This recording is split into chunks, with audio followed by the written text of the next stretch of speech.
आणखी एक मोठी बातमी, एकनाथ शिंदेंनी भाजपच्या 2 ऑफर्स धुडकावलेल्या आहेत आणि गृह मंत्रालयाची मागणी केलेली आहे अशी माहिती सूत्रांनी दिलेली आहे।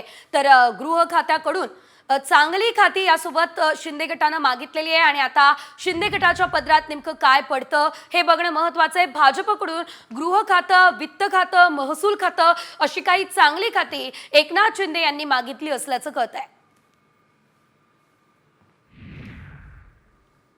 फार माहिती नाही आहे, कारण याबद्दलचा सर्व निर्णय आमचं केंद्रीय नेतृत्व आणि 3 नेते बसून करतात।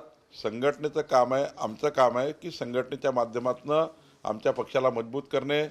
आमचा पक्ष सरकारमध्ये जो आला आहे, अजून त्या ठिकाणच्या जबाबदाऱ्या वाढल्या आहे। संघटना आम्हाला पुढे न्यायची आहे। मी कालही सांगितलं की 1,51,00,000 सदस्य संख्या असणारा पक्ष आम्ही करणार आहोत। याकरता आम्ही काम चालू केलं आहे। शेवटी सरकार बनण्याची जबाबदारी आमचे नेते आणि आमच्या केंद्रीय नेतृत्वाची आहे, लवकरच करतील।